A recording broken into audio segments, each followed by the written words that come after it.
Hi students, स्वागत है आपका अपने यूट्यूब चैनल विद्यावाणी में। आज मैं चैप्टर नंबर 2 लेके आया हूँ आपके सामने और चैप्टर नंबर 2 में आपके हैं पॉलिनोमियल्स यानी बहुपद। बहुपद क्या होते हैं इसके बारे में हम जानेंगे। ये एक इंट्रोडक्शन पार्ट है इस चैप्टर का। चैप्टर नंबर 2 का ये एक इंट्रोडक्शन पार्ट है। इसमें मैं आपको पहले इंट्रोडक्ट कराऊंगा इन सारे इस चैप्टर से और उसके बाद फिर मैं एक्सरसाइज आपके सामने लेके आऊँगा। तो पॉलिनोमियल यानी बहुपद, बहुपद क्या होते हैं इसके बारे में जानेंगे। इसमें क्या क्या इसके कॉन्सेप्ट हैं इसके बारे में जानेंगे। तो बहुपद क्या होता है? बहुपद आपको जैसे नाम से ही स्पष्ट हो रहा होगा, जो बहुत सारे पदों से मिलकर बना हो वो होता है बहुपद। तो आइए देखते हैं कुछ एग्जाम्पल। जैसे कि आपका हो गया 2x² प्लस 2x प्लस 4। तो ये आपका इसमें क्या है, इसमें 3 पद जुड़े हुए हैं। तो पहले हम जानेंगे पद क्या होते हैं। सबसे इंपॉर्टेंट चीज है कि पद क्या होते हैं। इंग्लिश में इसको टर्म कहते हैं। तो पद क्या होते हैं? पद में दो चीजें होती हैं, एक आपका होता है चर भाग और एक होता है अचर भाग। एक होता है चर भाग और एक होता है अचर भाग। चर क्या होते हैं और अचर क्या होते हैं? चर जो होते हैं जितने भी आपके X, Y, Z, U, V, जो भी आप ये सब ले, पी, क्यू, ये सब आपके क्या होंगे? ये सब आपके चर होंगे, ठीक। और अचर, अचर भाग होंगे आपके जैसे 2, 3, 4, मतलब कोई भी होल नंबर क्या होगा, वो अचर भाग होगा। या फिर होल नंबर नहीं कहेंगे, होल नंबर में 0 भी आ जाएगा। कोई भी क्या कहते हैं आपका नेचुरल नंबर जो भी होंगे वो अचर भाग होंगे, ठीक। तो 2, 3, 4 ये सब क्या होंगे, ऐसे ही सब अचर भाग होंगे। तो हमको जानना होगा पद। पद के हिसाब से जब हम इसका डिवाइडेशन करते हैं तो इसमें मिलता है पहली चीज एक पदीय बहुपद, एक पदी, फिर द्विपदी, और जिसमें 3 पद होते हैं वो होता है त्रिपदी। इसी को कहते हैं मोनोमियल। जिसमें एक पद होता है वो होता है मोनोमियल, और जिसमें द्विपद होता है वो होता है आपका क्या, बाइनोमियल। बाइनोमियल। और जिसमें 3 पद होते हैं वो कहलाता है ट्राइनोमियल। तो एक पार्ट अगर हम देखें तो पद के हिसाब से देखें तो एक पदी, द्विपदी और त्रिपदी, ठीक। अब हम इसके कुछ एग्जाम्पल देख लेते हैं। एक पद, जैसे मैं यहां पे लिख दूं 2x, तो ये आपका एक पदी हो गया, मोनोमियल हो गया। और अगर मैं यहां पे लिख लूं 2x² प्लस 2, तो इसमें क्या हुआ, ये आपका द्विपदी यानी बाइनोमियल हो गया। फिर ट्राइनोमियल की बात करते हैं तो हो गया 3x² प्लस 2x प्लस 4। अगर मैं इसकी बात करूं तो इसमें 3 पद हैं, एक पद, 2 पद और 3 पद, तीसरा पद है आपका 4। एक चीज और आप इसमें याद रखिएगा कि जो घात होती है, घात या डिग्री जो होती है, डिग्री, वो आपकी हमेशा किस फॉर्म में होनी चाहिए, होल नंबर में। ये चीजें आप कॉपी में नोट डाउन करते जाइए। जो डिग्री होगी वो आपकी होल नंबर में होनी चाहिए। मीन्स 0, 1, 2 इस फॉर्म में आपकी डिग्री होनी चाहिए। तो हमने पहले पद को कैटेगराइज किया, तो एक पदी, द्विपदी और त्रिपदी आधार पे। तो एक पद में जैसे आपका जो टर्म है, एक सिंगल टर्म 2x, 2x में जितने भी आपके पद बनेंगे उसमें एक चर भाग होगा और एक अचर भाग होगा। देखिए चर में x, y, z, u, v, p, q ये सारी चीजें आ जाएंगी, और अचर में आपका 2, 3, 4।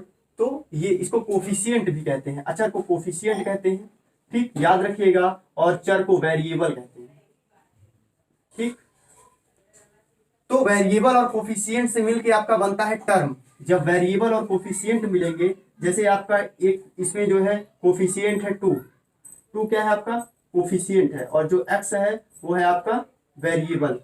तो वेरिएबल एक टर्म में, एक टर्म अगर है यानी एक पदी है, तो उसमें क्या है, एक टर्म में एक वेरिएबल होगा और एक कोफिशिएंट होगा। x का कोफिशिएंट यहाँ पे 2 है, और यहाँ पे x² का कोफिशिएंट, द्विपदी जो मैं एग्जांपल लिया हूँ उसमें x² का कोफिशिएंट 2 है। एक चीज और मैं आपको बताऊंगा कि कोफिशिएंट और वेरिएबल से मिलके, अगर मैं एक चीज बताऊंगा कि कोफिशिएंट और वेरिएबल मिलके जब एक पद बनाते हैं तो आपके मन में एक क्वेश्चन हुआ होगा कि ये टू तो यहाँ पे सिर्फ और सिर्फ यहाँ पे कोफिशिएंट दिख रहा है, यहाँ पे वेरिएबल नहीं दिख रहा है। तो वेरिएबल है यहाँ पे, कैसे है वो चीज आप समझेंगे यहाँ पे कि आप जानते हैं कि x की पावर 0 क्या होता है, 1 होता है इसकी वैल्यू। अगर यहाँ पे जैसे 2 है तो 2 में अगर मैं x की पावर 0 से मल्टीप्लाई करूं तो क्या होगा, अब मैं x की पावर 0 की जगह पे 1 रख दूंगा तो हमें मिल जाएगा 2। तो कहीं ना कहीं यहाँ पे भी आपका क्या है, वेरिएबल है। इस 2 में भी वेरिएबल, ये कांस्टेंट पार्ट दिख रहा है 2, लेकिन इसमें भी वेरिएबल कहीं ना कहीं अवेलेबल है। तो आप इसके बारे में समझ गए होंगे, एक पदी, द्विपदी और त्रिपदी। एक चीज और याद रखिएगा कि घात जो होती है वो होल नंबर में होती है, मीन 0 1 2 3। 0 वाली घात में आपको बता दिया कि आपकी 0 में अगर x की पावर कोई वेरिएबल है, उसकी पावर जो है 0 है तो उसका मान क्या होगा, उसकी वैल्यू 1 होगी।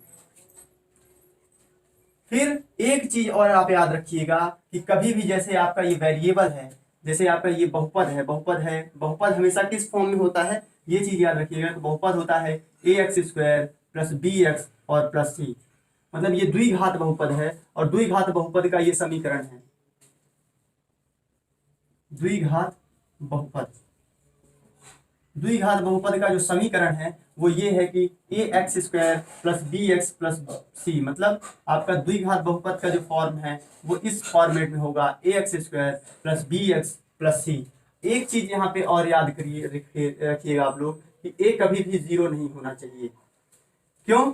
क्योंकि अगर ये a 0 हो जाएगा तो यहाँ पे ये पूरा वैल्यू क्या होगी, 0 हो जाएगी, और फिर द्विघात बहुपद का जो यहाँ पे एक तरीके से फॉर्मेशन है वो गलत हो जाएगा। तो इसलिए आपका a कभी भी 0 नहीं होगा यहाँ पे। ठीक, तो मैंने इसमें एक इतने इंपॉर्टेंट कॉन्सेप्ट बताया आपको, ax² plus bx plus c हो गया, इसमें a कभी भी 0 नहीं होना चाहिए। एक मैंने एग्जांपल ये लिया, जैसे आपका एग्जांपल है 2x² प्लस 2x प्लस 4 हो गया। तो इसमें टर्म्स कितने हैं, इसमें 3 टर्म्स हैं। तो हम जानेंगे पद में कितने, एक पदी, द्विपदी, त्रिपदी। जिसमें एक पद होगा, जिसमें एक टर्म होगा वो एक पदी होगा, जिसमें 2 टर्म होगा वो 2 पदी होगा, जिसमें 3 टर्म होंगे वो त्रिपदी होंगे। और जो क्या कहते हैं घात होगी वो हमेशा होल नंबर में होगी, मतलब 0 1 2 3 इस फॉर्म में होगी। फिर टर्म में एक चर पद होता है, एक चर पद, अचर पद। चर और अचर पद जब आपस में मिलते हैं तो फिर क्या होता है, टर्म का निर्माण होता है, यानी टर्म बनते हैं। और ऐसे कई टर्म मिलके आपका बहुपद बनाते हैं। फिर दूसरी चीज हम इसमें जानेंगे, इसका जो दूसरा पार्ट है, हमने पद के हिसाब से उसको विभाजित किया, पद के हिसाब से समझाने की कोशिश की। अब मैं घात के हिसाब से, इसका दूसरा जो पार्ट है वो है घात। तो इसको पहले मैं इरेज कर देता हूं और घात के हिसाब से बताता हूं, यानी इंग्लिश में डिग्री कहते हैं। तो डिग्री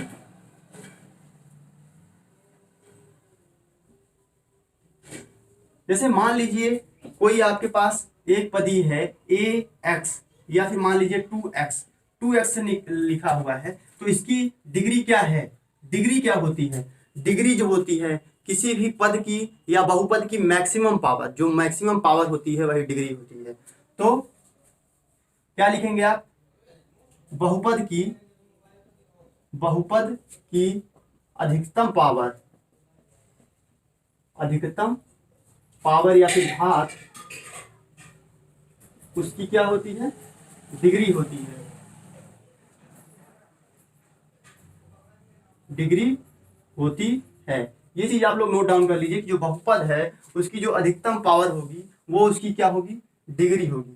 एग्जाम्पल के लिए हम लेते हैं, एग्जाम्पल के लिए 2x। तो 2x क्या है, एक पद है, एक पदी है ये, और इसमें जो आपका पावर है वो मैक्सिमम पावर 1 है। तो ये एक पदी बहुपद होने के साथ साथ इसकी पावर क्या है, 1 है।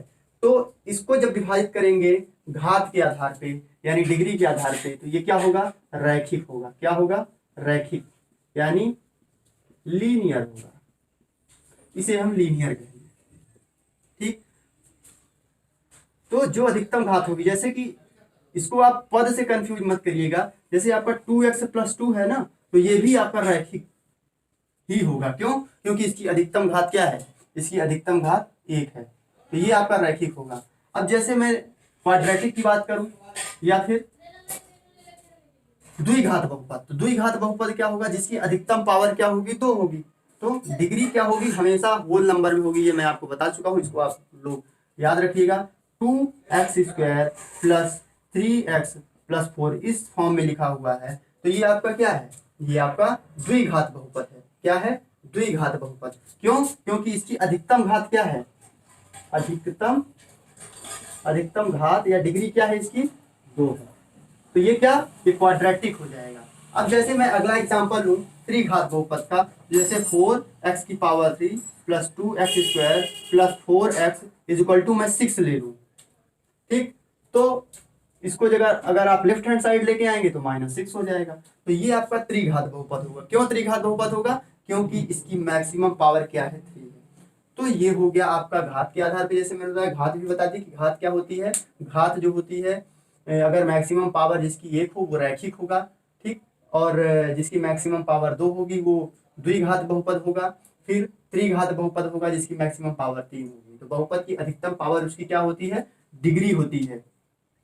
तो इसके बाद मैं आप लोगों को एक्सरसाइज पे लेके जाऊंगा, एक्सरसाइज कराऊंगा, और ये इंट्रोडक्शन का पार्ट इसका समाप्त हुआ। आप ज़्यादा से ज़्यादा इस चैनल को सब्सक्राइब शेयर करिए ताकि बच्चों तक इसकी पहुंच बढ़े, और ताकि अगर कोई भी इमरजेंसी हो तो मैं लाइव क्लास लेके आप लोगों को चीज़ों को समझा सकूं। इसलिए आप ज़्यादा से ज़्यादा इसको शेयर करिए, ठीक। तब तक के लिए नमस्कार, बाय।